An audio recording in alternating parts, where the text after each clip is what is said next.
Hello, a Rosie math teacher here to help you with tonight's accelerated 7th grade math homework. It is happening on page 23 of your textbook, but preferably you are completing lesson 7.2 in the McGraw-Hill app so that as you answer these items, it will tell you if you are correct or not. For item number 4, I wanted to give everyone a heads up for item number 4 because they ask you to fill in both the input and output columns. And I want to go ahead and give you what I would suggest that you use for the input column. A single engine plane can travel up to 140 miles per hour. Guys, I want you to assume that for the sake of this problem, the plane is always traveling 140 miles per hour. The total number of miles, M, total number of miles is M, represented by the function M equals 140h. Now guys, you see what they did there? Normally it would say y equals 140x, but this time they want you to use m instead of the y and h instead of the x, where h is the number of hours traveled. Determine appropriate input values for the situation, and again, I'm going to give you appropriate input values.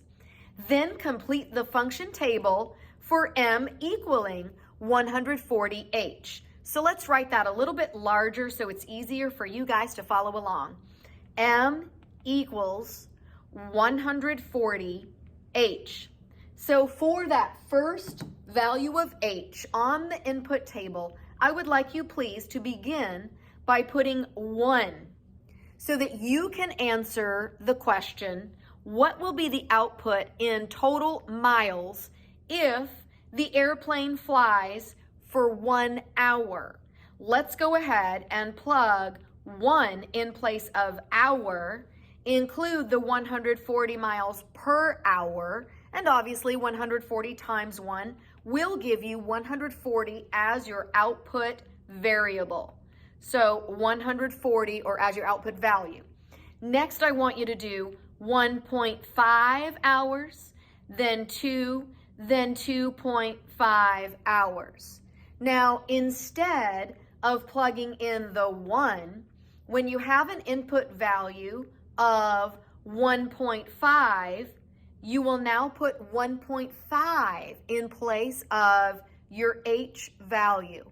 And this time you will multiply 140 times your 1.5, and obviously that will not be 140. I will let you find it yourself and write that amount directly across from 1.5.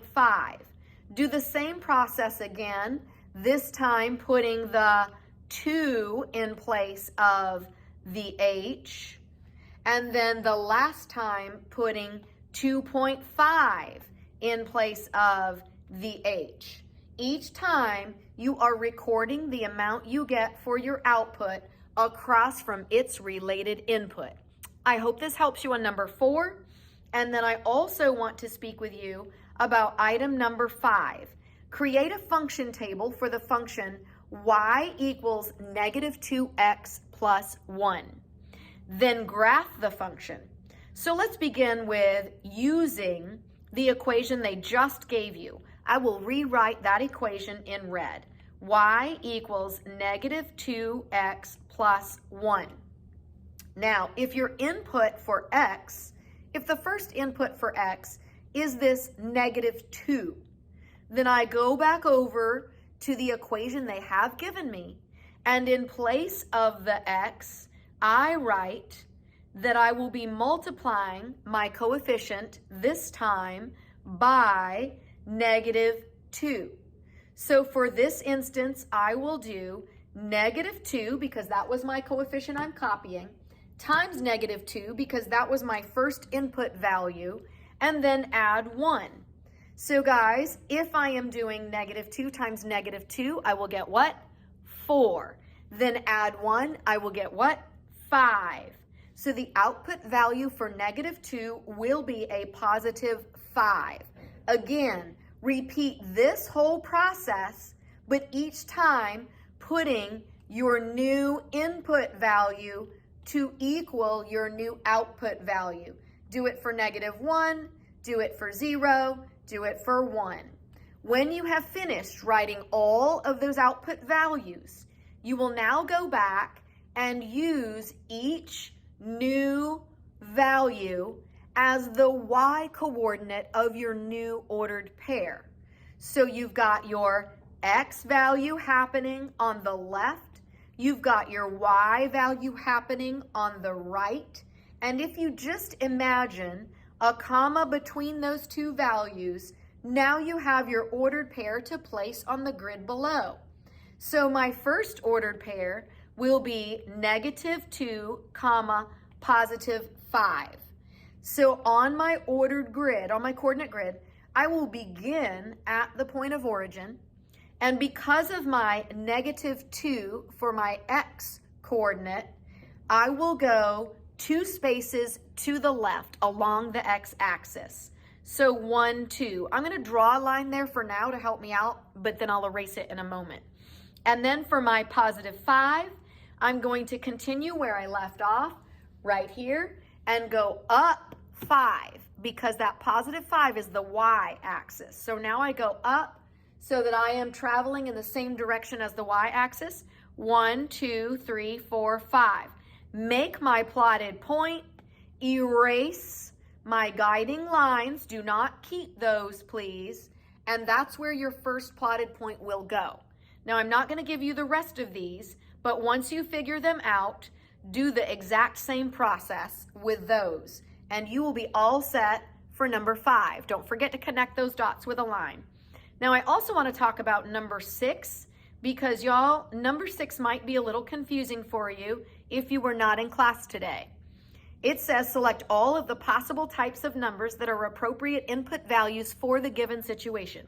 A flower delivery service charges $39.95 per flower arrangement and $2.99 for delivery. Do you see how there's a repeating amount, $39.95 per flower arrangement? So you know the number of arrangements, you multiply by $39.95, but don't forget your one-time fee, your constant value of plus $2.99.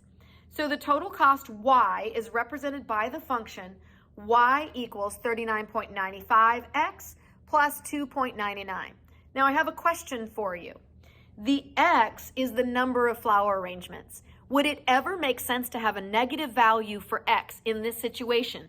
No, it would not. So when you are choosing all the possibilities here, you may only choose items that would not possibly include a negative amount. Do whole numbers include a negative amount? No, they don't. They're only positive whole numbers. So check mark that. Could integers include any negative amounts? Because realize you're not going to pay somebody for a negative number of flower arrangements, right? Do integers include negative amounts? Yes, they do. So don't pick it. Do rational numbers possibly include negative amounts? Yes, so don't pick it. Do positive integers include negative ones? No. So yes, do pick it. Do negative numbers include negative amounts? Yes, so don't pick it. How about only 0? Would it make sense to buy only 0 flower arrangements and to pay them money for 0 flower arrangements? No, so do not pick it. Please be sure you choose only whole numbers and positive integers. Okay, very quickly on the back, I want to talk about number 8. Remember how I always tell you guys, create a number story. So the number story here is a public swimming pool that holds 250,000 gallons of water. So 250,000 is my one-time amount, and then it says it's being drained, so water is going out. So I put take away to finish telling my story. How fast? 200 gallons per minute. So minus 200, and then they say number of minutes represented by M. Now they want to know how much more water remains after 5 minutes than after 20 minutes. So first solve this with 5 in place of M, then solve this with 20 in place of M, and subtract those two amounts to find out how much more water remains. I hope this helps.